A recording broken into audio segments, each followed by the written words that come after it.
Our next awardee, we proudly recognize a transformative Benedictine educator from St. Scholastica's College, Manila, for his exceptional ability to embody and communicate strong values, both online and offline, seamlessly integrating his roles as a passionate teacher with impactful digital evangelization. Through his innovative approach to education and digital ministry, he skillfully leverages digital platforms for profound formation and inspiration.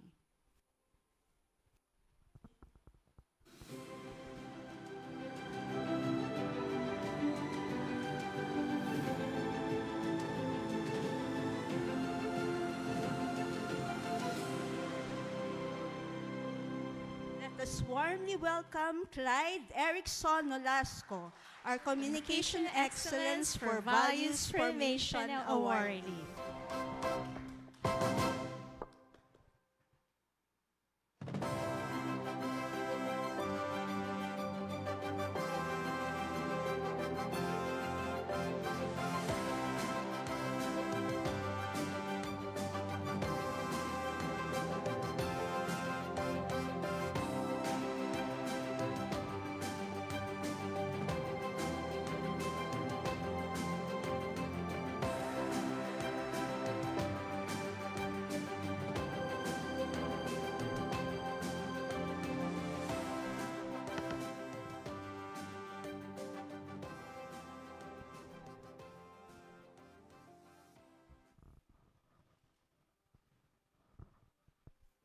Good morning to everyone.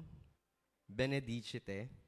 I am Clyde Erickson Nolasco, a grade school teacher at St. Scholastica's College, Manila, and the content manager of Dominus.ph.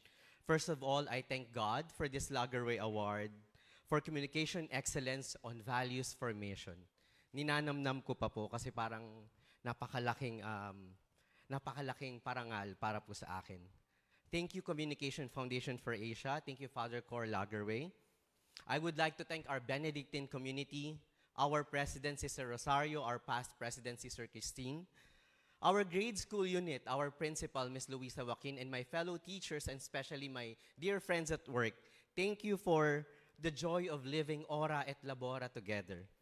To our Dominus S community, our followers and volunteers, I share this with you. Thank you, Father Jason Laguerta, for inviting me to this mission with Cardinal Tagle in 2019. And to our indefatigable editor-in-chief, Ms. Margot Salcedo, thank you for trusting me and supporting me since day one. Last Monday, Pope Leo XIV, with his audience, with the media practitioners, reminded them that communication isn't just about information.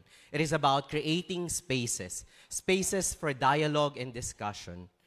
May this modern technology inspire us to choose generosity and not hate, to choose peace over division, online and offline. With this, I dedicate this award first to Pope Francis, to Lolo Kiko.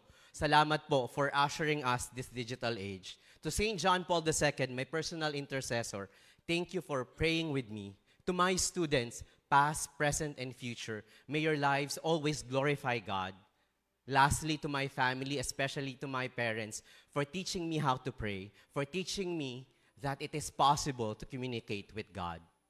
Congratulations to all of us. Once again, thank you, CFA.